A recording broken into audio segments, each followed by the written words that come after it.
మీరందరూ ఏకమనస్కులుగా ఒకరి సుఖ దుఃఖములందు ఒకరు పాల్గొని సహోదర ప్రేమ కల వారు కరుణాశక్తులను వినయ మనస్సులో ఇందుడి ఆశీర్వదములకు వాసులకు మీరు పిలువబడిన కనుక కీడుకు ప్రతి కీడునై దోషులకు ప్రతి దోషులను చేయక దీవించదు.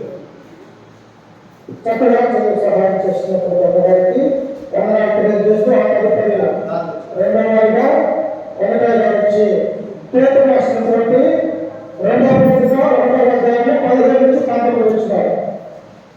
పేరు రాసినటువంటి అపోస్తులైనటువంటి పేరు రాసిన 2వ పత్రిక సరే ప్రార్థన చేసుకుని అక్కడిపై దేవుని యొక్క వాక్యాన్ని మనం నేర్చుకుంటాం. ప్రార్థన.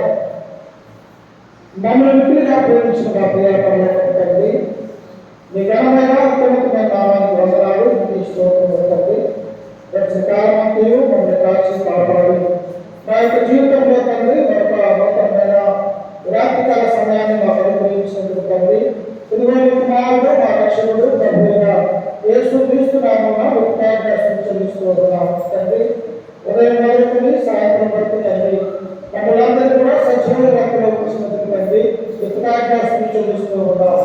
ఇదిగో తండ్రి రాత్రి సమయంలో సంఘముగా సమకూడి ఆయా తండ్రి నిన్ను స్తుతిస్తూ నిన్ను కనపరుస్తూ ఉండగా మమ్మల్ని కూడా మీరు దీవించి ఆశీర్వదించి బలపరచండి తండ్రి. ఇదిగో పరిశుద్ధ గ్రంథంలో నుంచి ఈ మాటలు తండ్రి మేమందరం తండ్రి నేర్చుకోబోతూ ఉండగా నిలవబడినటువంటి దేవుడు తండ్రి నిరుద్ధ మాత్రం తండ్రి ఈ వాక్యాన్ని బోధించడానికి తండ్రి ఆత్మ సంబంధమైనటువంటి జ్ఞానాన్ని మాకు అనుగ్రహించి సహాయం చేయగలమని యేసు క్రీస్తు నామమున ప్రార్థించి అడిగి వేడుకుంటున్నాము తండ్రి. ఆమేన్.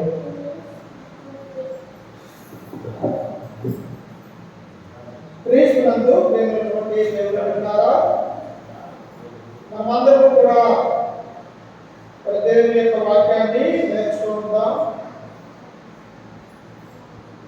దేవుడు చెప్పినటువంటి విధంగా మొదట వచ్చేసి ప్రార్థన, రెండవది వచ్చేసి పాట పాడటము, ఆ తర్వాత దేవుని యొక్క వాక్యాన్ని మనం నేర్చుకోవాలి. అంటే దేవుడు చెప్పినటువంటి విధంగా ఆయన యొక్క ఆజ్ఞల ప్రకారము మనమందరం కూడా క్రైస్తవులుగా ఈ లోకంలో జీవించవలసినటువంటి అవసరత ఉన్నది అని తన యొక్క గ్రంథం మనకు సెలవిస్తూ ఉంటుంది. అందుకే ఈ రాత్రికాల సమయంలో పరిశుద్ధ గ్రంథంలో నుంచి అనేక మంది గొప్ప వ్యక్తులు ఉన్నారు. మంచి కుటుంబాలను కట్టుకొని మంచి వ్యక్తులుగా నేటికి కూడా పిలువబడుతున్నటువంటి వారు మన గ్రంథంలో రాయబడినట్టుగా మనం చూస్తూ ఉన్నాం.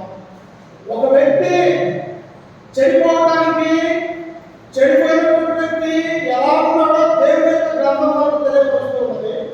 అలాగే తమ యొక్క పాప జీవితాన్ని మార్చుకొని దేవుని వైపు మళ్ళినటువంటి వారి యొక్క జీవితాలు కూడా ఈ గ్రంథంలోనే దేవుడు మనకు దృష్టాంతముగా రాయించినట్టుగా మనం చూడగలుగుతున్నాం. అందుకే ప్రియులారా, నేటి రాత్రికాల సమయంలో ఒక మహోన్నతమైనటువంటి వ్యక్తి, ఒక గొప్ప ప్రవక్త గురించి మనం నేర్చుకోబోతూ ఉన్నాం. ఎవరు ఆయన అంటే ప్రియులారా, పాత నిబంధన కాలంలో జీవించినటువంటి ఒక ప్రవక్త.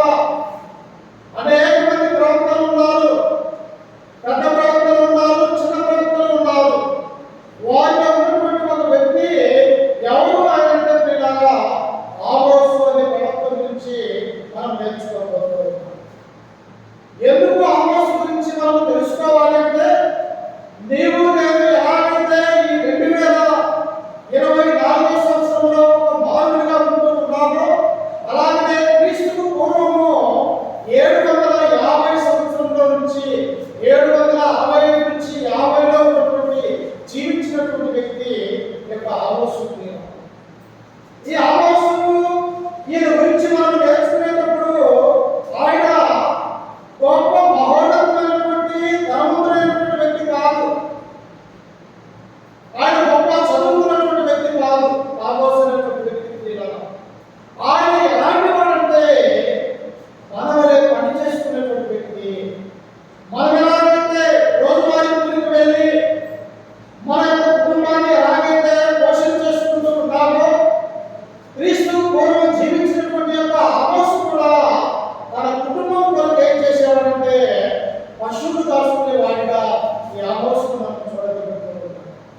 వాస్తవంగా పశువులు కాసే వారి యొక్క స్థితి ఎలా ఉంటుంది?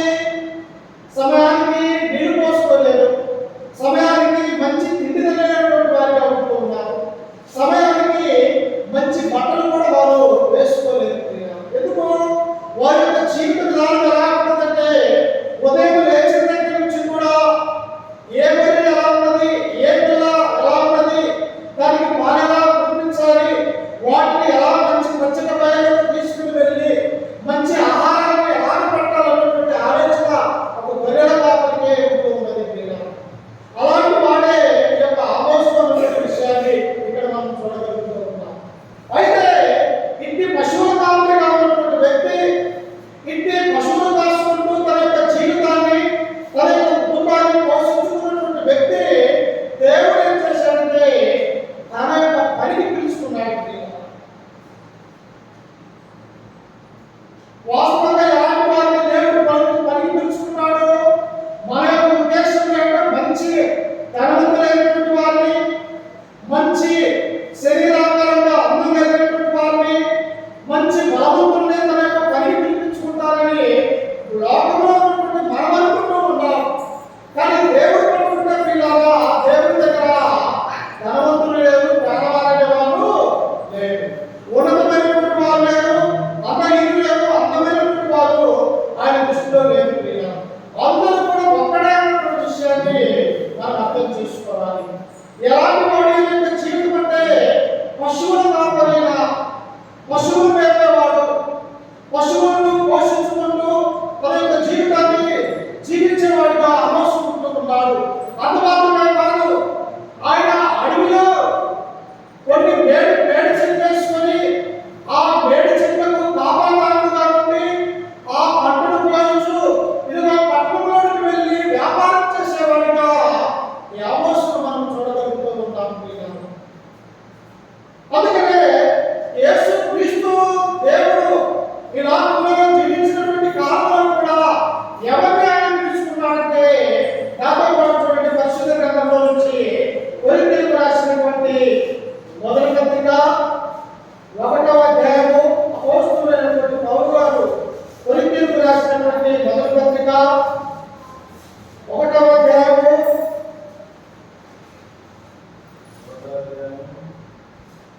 26వ వచనాన్ని మనం చదువుతున్నాం. 1:26 సహోదరులారా మిమ్మును పిలిచిన పిలుపును చూడండి, మీలో దొంగలించిన జ్ఞానులైనను, గౌరవులైనను, గొప్పవారైనను అనేకులు పిలవబడలేదు. కానీ చూశారా, ఇక్కడ అంటూ ఉన్నాడు, పిల్లలు అపోస్తలుడైనటువంటి పౌలు అంటూ ఉన్నాడు, ఓ కొరింథీయులో ఉన్నటువంటి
దేవుని యొక్క సన్నిధానానికి వచ్చి దేవుని యొక్క వాక్యాన్ని వింటూ ఆయన కుమారుడుగా కుమార్తెలుగా ఈ లోకంలో నన్ను జీవిస్తూ ఉన్నామంటే దేవుడు మన మీద చూపించినటువంటి ఆయన ఉచితమైనటువంటి ప్రభుత్వం. ఇట్టి ప్రభుత్వం కలిగిన వారిగా ఉంటూ ఉన్నప్పుడు మన యొక్క జీవితం ఎలా ఉండాలంటే ఒక గొప్ప ఆమోసు ప్రవక్తలు మనం చూడబోతూ ఉన్నాం. చూడండి నాతో పాటు ఆమోసు గ్రంథము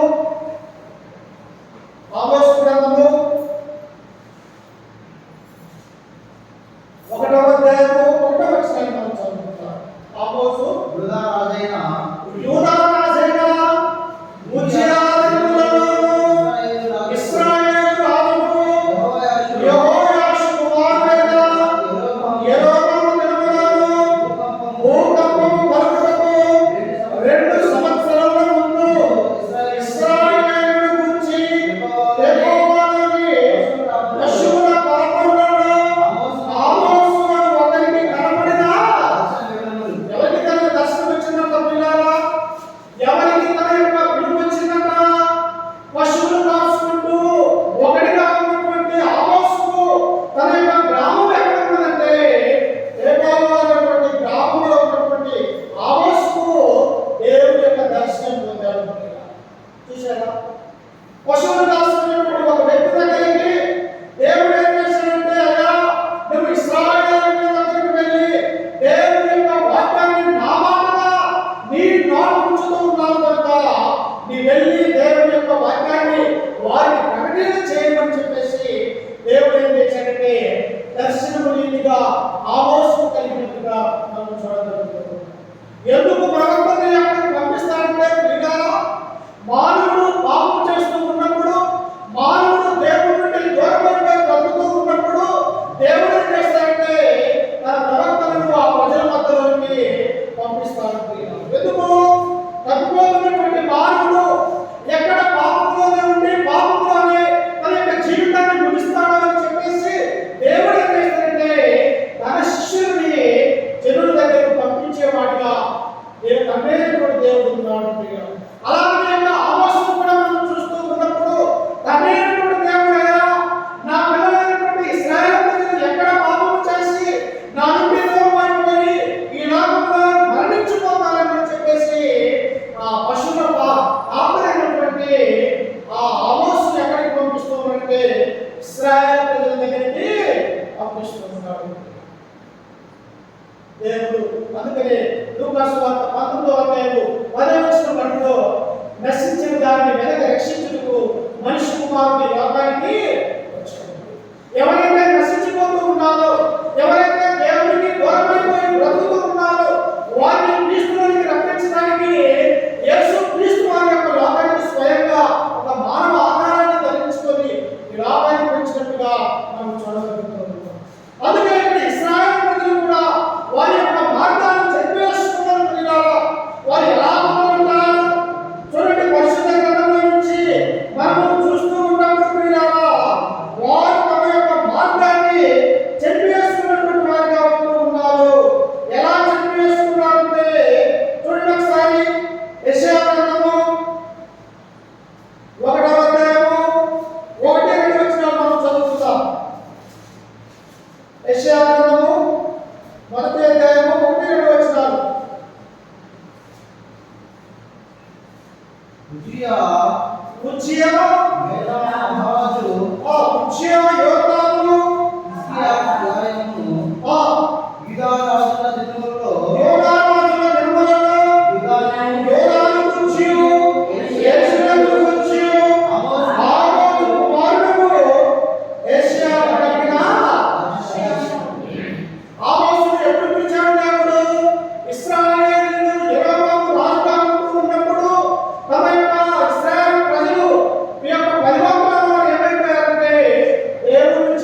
ఇశ్రాయేలు కలిగి ఉన్నారు. అందుకే యెషయా తన యొక్క మాటలను సెలవిస్తూ ఉన్నాడు. 2వ వచనంలో యెహోవా మాట్లాడుచున్నాడు, ఆకాశము ఆలకించును, భూమి చెవియొగ్గును, నేను పిల్లలను పెంచి గొప్పవారిగా చేస్తుంది, వారు నా మీద. చూశారా ప్రియులారా? దేవుడు ఎంతో ఇష్టంగా మానవుని తన చేతితో స్వయంగా మట్టిని తీసుకొని తన ఇష్టమైనటువంటి రీతిగా చాలా అందంగా మానవుని తయారు చేశాడు. అంతగా తయారు చేసినటువంటి మానవుడు ఏమైపోయాడంటే దేవుడి మీద తిరుగుబాటు చేస్తున్నాడు. ఈనాడు మనం చూస్తూ ఉన్నాం, తల్లిదండ్రులు పిల్లల మాటలు వినలేదు.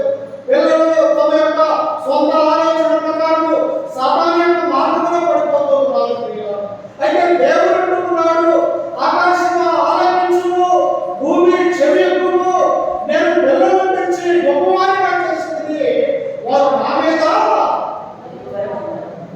అంటే వెంటనే దేవుని యొక్క మాటలు కానీ, దేవుని అంటే భయం కానీ, భక్తి కానీ ఈ లోకంలో అసలు దేవుడు అనేటువంటి వాడే లేడనేటువంటి విషయాన్ని వారు ఆ హృదయంలో ఆలోచించుకొని ఏం చేస్తున్నారంటే వారు దేవుని యొక్క వారు తిరుగుబాటు చేసేవారు. నిజంగా ఇది ఘోరమైనటువంటి పాపం. అందుకని ఇక్కడ అంటున్నాడు, ఓ ఆకాశమా, ఆకాశము నా సింహాసనం అన్నాడు దేవుడు, భూమి నా పాదపీఠం అన్నాడు. అట్టి ఆకాశానికి భూమికి దేవుడు సెలవిస్తూ ఉంటాడు, మీరన్నా దేవుని యొక్క మాటలు వినండి అని. నాడేవాళ్ళు వింటూ ఉన్నారా? దేవుని యొక్క మందిరానికి రావాలంటే ఎవరు కూడా రాదు, కానీ అదే అక్కడ డ్యాన్స్ పార్టీ జరుగుతూ ఉందంటే కొన్ని వందల మంది ఒక్క నిమిషంలో వెళ్ళిపోతారు. ఎందుకు? అక్కడ అలంకరణటువంటి ఆడమాటలు ఉన్నాయి, కానీ దేవుని యొక్క సన్నిధిలో ఏమున్నది? దేవుని యొక్క మాటలు మాత్రమే ఉన్నది. జ్ఞానమైనటువంటి తీయని మాటలు, అటువంటి మాటలు ఉన్నాయి, కానీ ఆ మాటలు వినడానికి ఈనాడు ఉన్నటువంటి మానవులకు మనసు లేదు. కానీ అల్లరి చిల్లరగా జరిగే ఆ యొక్క మాటల దగ్గరికి వెళ్తారు, కానీ దేవుని యొక్క సంతానానికి రాలేదు. అందుకని ఇక్కడ ఆమోసు జీవించే సమయానికి ఇశ్రాయేలీయులు ఎలా ఉన్నారంటే ఒకసారి చూడండి. ఆమోసు గ్రంథము తిరిగి అక్కడికి వెళ్దాం. ఆమోసు గ్రంథము ప్రజలు ఎలా ఉన్నారు ఒకసారి చూడండి ప్రియులారా.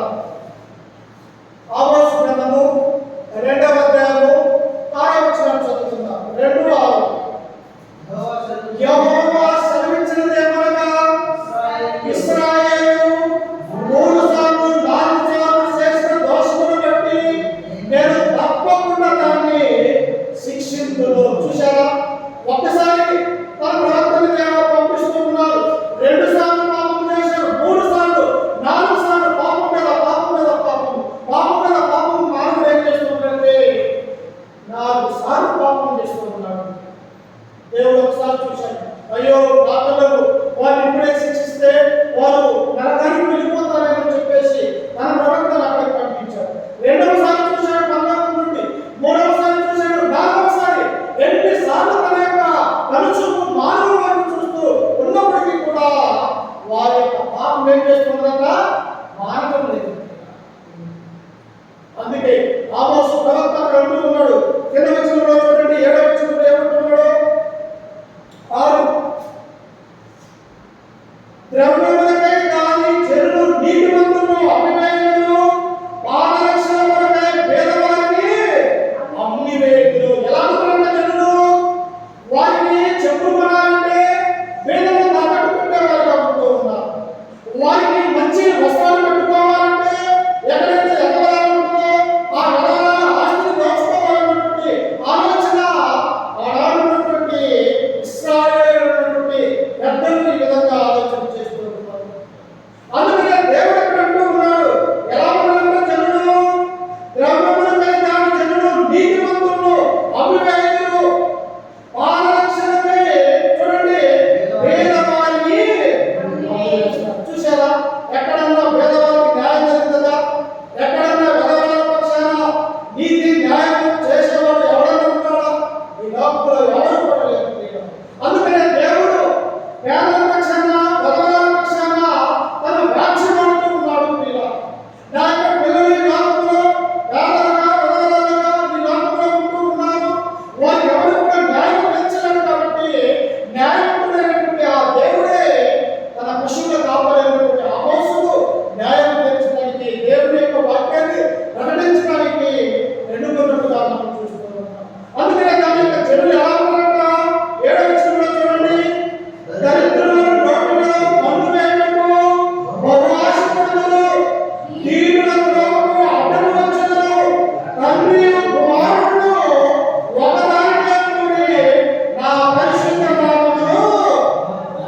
ఉదయం లేచి నా దేవుడికి నేను ప్రార్థన చేయాలి.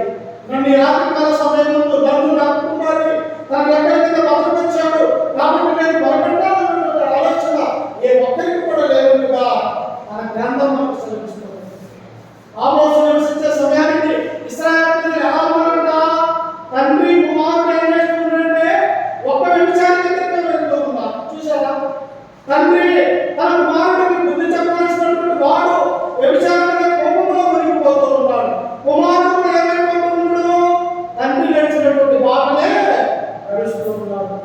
ఈ సమయంలో ఒకసారి చూడండి, యెహెజ్కేలు గ్రంథం 16వ అధ్యాయము ఒక మంచి చక్కని మాట ప్రవక్త అయినటువంటి యెహెజ్కేలు అక్కడ మనకు సెలవిస్తూ ఉన్నాడు. చూడండి, యెహెజ్కేలు గ్రంథం 16వ అధ్యాయము 44వ వచనాన్ని చదువుకుందాం. ఒకసారి చూడండి, 16వ అధ్యాయం 44వ వచనం.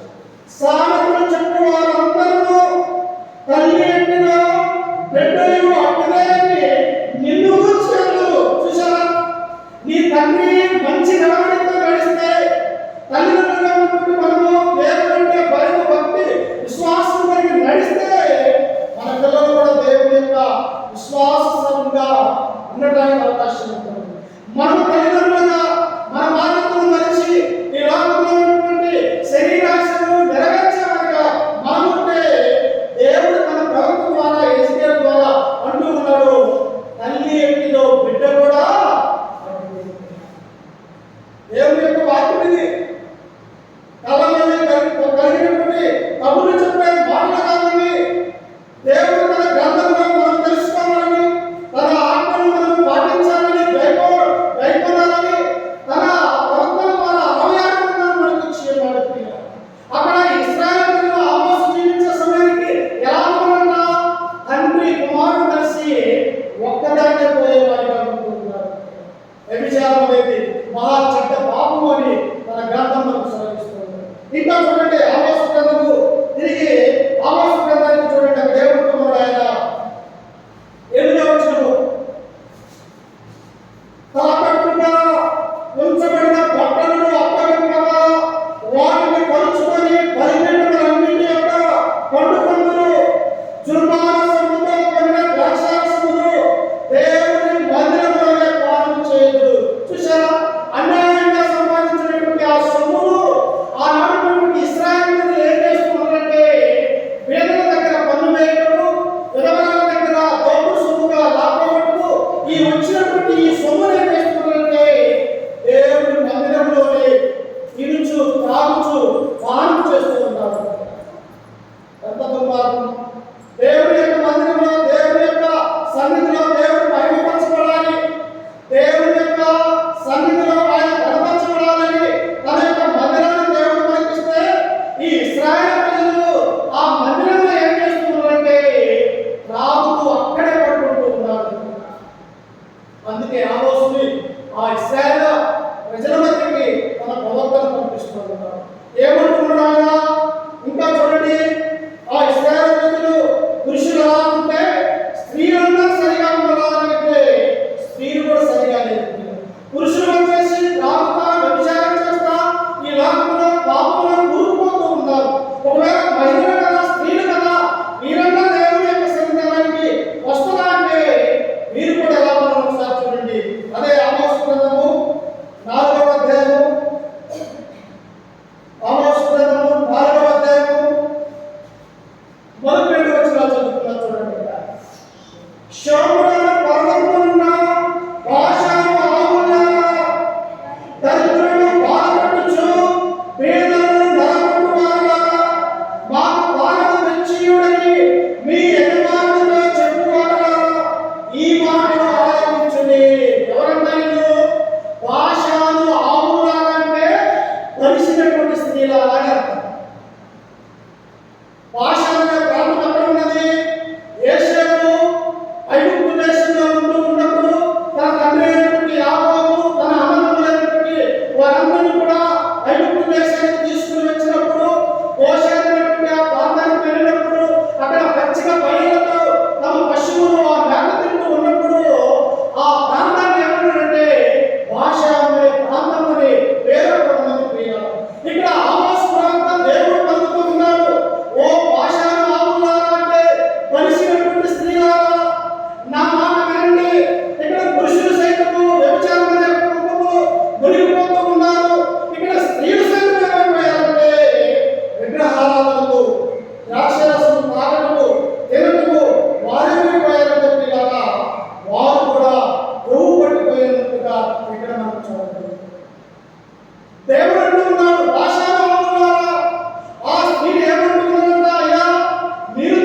స్త్రీగా ఉన్నటువంటి పురుషుడిగా ఉన్నటువంటి మనము దేవుని యొక్క వాక్యములో దేవుడు అంటే భయము భక్తి విశ్వాసము కలిగి లేకపోతే మనల్ని కూడా దేవుడు ఏం చేస్తాడంటే హేళన చేయించేవాడుగా దేవుడు తన గ్రంథంలో మనకు చూపిస్తున్నాడు.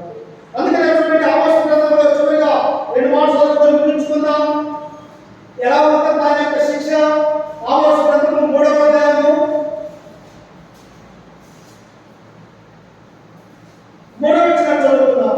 3 సమ్మతి పడకుండా ఇద్దరు కూడినట్టుగా ఎర్రగా సింహము అడవిలో గర్జించునా ఏమీ పట్టుకోకుండానే పొలమ సింహము గోడ నుండి మొగపెట్టునా భూమి మీద ఎక్కడునో ఎరగట్టకుండా పక్షుల చిక్కుపడునా మీకు వచ్చే కష్టాలు ఎలా ఉంటాయో తెలుసా? సింహము పక్క మిమ్మల్ని తినాలని పరిగెడుతుంది. ఒక వేటగాడు పక్షులు ఎలాగైతే ఉరి ఎట్టి పడతాడో అలాగే మీ నాశనం ఉంటూ ఉన్నదని ఆమోసు ఇశ్రాయేలు ప్రజలకు తెలియజెప్పాడు. వారు విన్నరా అంటే వారు వినలేదు. దేవుని యొక్క మాటలు వినక, దేవుడి అంటే భయం లేక, విశ్వసించక, ఆయన యొక్క రాజ్యంలో ఆయన యొక్క సంఘములు మనం క్రైస్తవులుగా జీవించకపోతే దేవుడు మనల్ని నాశనానికి అప్పగించేవాడుగా ఉంటున్నాడు.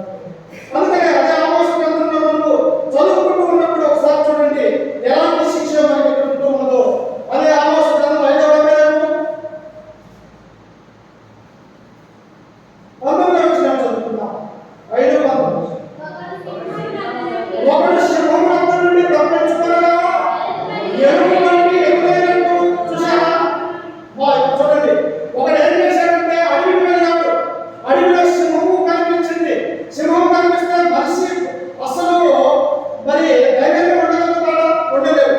ఆ సింహం నుంచి తప్పించుకోగానే ఈ మనిషికి మళ్ళీ ఏమొచ్చిందంటే ఎలుగుబంటి ఎదురొచ్చింది. అంటే ఒక శ్రమ అయితే మరొక శ్రమ. నీ నా జీవితంలో ఎందుకు కలుగుతూ ఉన్నాయంటే దేవుడంటే భయం లేక, దేవుడంటే భక్తి లేక ఉన్నప్పుడు ఇట్టి శ్రమలు వస్తాయని దేవుడు మనకు సరిస్తూ ఉంటాడు. అందుకని 19 ఒకడు సింహముల నుండి తప్పించుకొనగా ఎలుగుబంటి ఎదురైనట్టు వాడు ఇంటిలోకి పోయి వాడి మీద చెయ్యి వేయగా పాలు వాడిని కలిచినట్టు ఆ దినముందును ఏ దినము? 2వ రాకడ సమయంలో. ఒకడు సింహం నుండి తప్పించుకుంటే ఎలుగుబంటి ఎదురైంది. ఎలుగుబంటి నుంచి తప్పించుకొని ఇంట్లోకి వచ్చి వాడి మీద చెయ్యి పెడితే పాము కలిసింది. అంటే సాగు ఎక్కడున్నా కూడా తప్పించుకోలేదు. మరి ఎక్కడుంటే తప్పించుకుంటారు? ఆయన సన్నిధిలో ఉంటే, ఆయన మందిరంలో ఉంటే, ఆయన హృదయంలో ఉంటే ఆ చావును జయించవచ్చు అని దేవుడు శ్రమిస్తున్నాడు. అందుకని ఏమంటాడు? రోమీయులకు రాసినటువంటి పత్రిక 8వ అధ్యాయము 1వ వచనంలో క్రీస్తు యేసునందు ఉన్న యెడల ఏ శిక్ష విధియు లేదు. మనం క్రీస్తును ఒప్పుకుంటే, క్రీస్తును సొంత రక్షకుడిగా అంగీకరించి మన యొక్క హృదయంలో ఆయన యొక్క వాక్యాన్ని మనం దాచుకుంటే ఉదయం లేచిన దగ్గర నుంచి సాయంత్రం వరకు కూడా ఇది దేవుని యొక్క మాటల్ని ఎల్లప్పుడూ మనము జ్ఞాపకం చేసుకుంటే మనకు శిక్ష అనేది లేదు.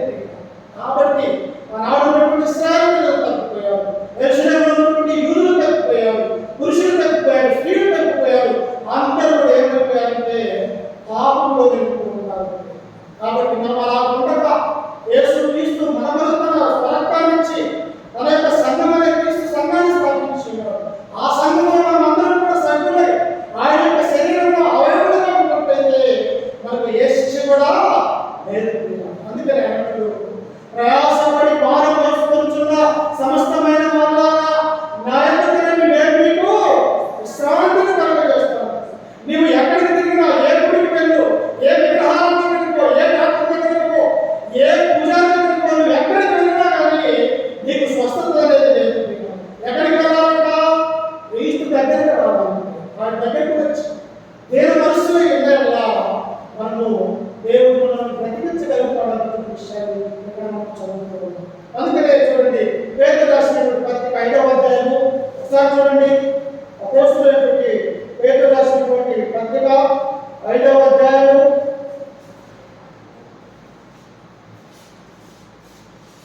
5వ అధ్యాయము 5వ వచనం చదువుతాం. 5 చిన్నపిల్లలారా, చిన్నవారా, మీరు పెద్దలకు లోబడి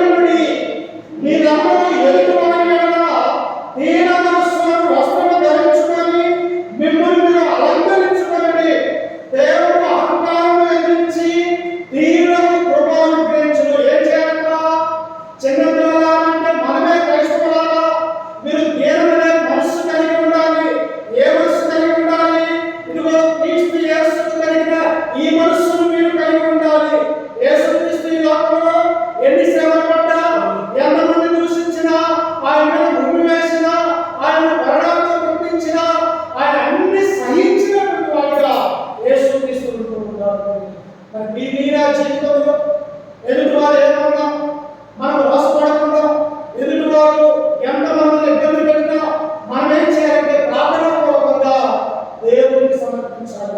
అయ్యా, నా బాధ తీసి నేను జీవించే జీవితము నీలో ఉంటానయ్యా, నీ కుమారుడిగా నీ కుమారుడి లాభంలో నేను బ్రతుకుతానని చెప్పేసి ఈయన మనస్సు కలిగి మనం జీవించాలి. అందుకని కింద వచ్చిన వాటిలో ఆలోచనలో దేవుడు తగిన సమయమందు మిమ్మల్ని హెచ్చించినట్లు ఆయన బలిష్టమైన చేతి కింద దీన మనస్సు కలిగి ఉండాలి. తగిన కాలమందు మీకు దీవెనలు ఉన్నాయి. తగిన కాలమందు మనం పంట పొందుము.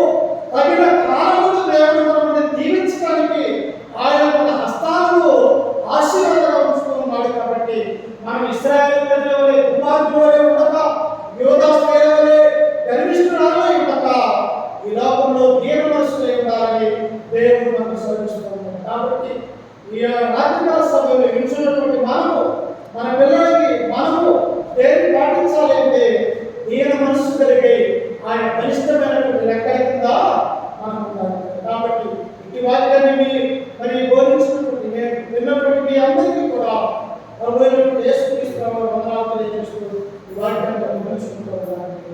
ఈ చివరి సమయంలో చివరి ప్రార్థన ద్వారా ఈ యొక్క ప్రార్థన ముగించుకుంటూ ప్రార్థన చేస్తున్నాను. సకల ఆశీర్వాదాలు కారణాలు ప్రేమ ఈ ఘనమైన అత్యున్నతమైన నామానికి వందనాలు తీసుకుంటున్నాను.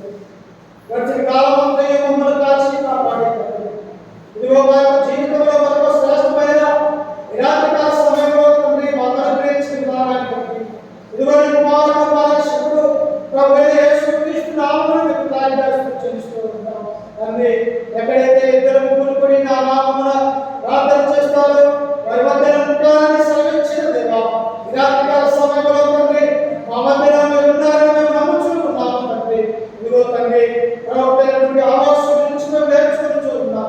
ఎక్కడో పశువుల కాపరి తండ్రి ఎన్నో వేల వందల కిలోమీటర్లలో తండ్రి ఇదిగో ఇశ్రాయేలు దేశం వెళ్ళి నీ మాటలు వారికి ప్రవచించినట్టుగా మేము చూస్తూ ఉన్నాం. ఇదిగో తండ్రి ఇశ్రాయేలు యొక్క ప్రజలు బహు దుర్మార్గులైన తండ్రి నీ మాటలు వినక, నీవంటే భయం లేక, భక్తి లేక వారి యొక్క జీవితాన్ని తండ్రి పాపంలోనే పాడు చేసుకుంటూ ఉన్నప్పుడు తండ్రి ఈ మాటలు బుద్ధి చెప్పే విధంగా ఆమోస్ ప్రవక్త వారికి చెప్పినట్టుగా చూస్తూ ఉన్నాం.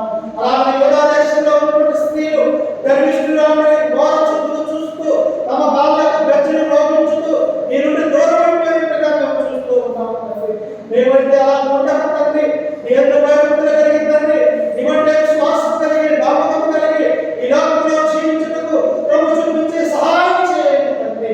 ఇదిగో తండ్రి యొక్క లోకంలో మేము పెట్టుకోవాలి తండ్రి, బట్టి వారికి తండ్రి మా యొక్క జీవితము ఎప్పుడు ముగించుకోవాలో మేము తెలియనటువంటి స్థితిలో ఉన్నాము తండ్రి. అయా తండ్రి, మేము బ్రతికినా చనిపోయినా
చిత్తము నీ రాబడి ఆలస్యమైతే మరొక సమయంలో నీ మనవి కూడా చేయి.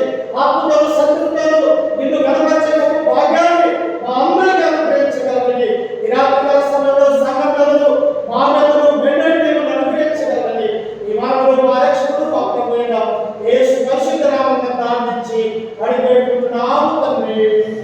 ఆమేన్. అందరికీ మా ప్రతి శుక్రవారం రాత్రికాల సమయంలో మందిరంలో ప్రార్థన జరుగుతూ ఉన్నది. ప్రతి ఒక్కరు కూడా దేవుని చిత్తానుసారంగా ఈ లోకంలో బ్రతకాలంటే దేవుని యొక్క సంతానం మనందరం కూడా ఆయన సన్నిధిలో ఉండాలని మిమ్మల్ని ప్రేమగా ఆహ్వానిస్తూ ఈ యొక్క ప్రార్థనలు నిర్మించుకుంటాం.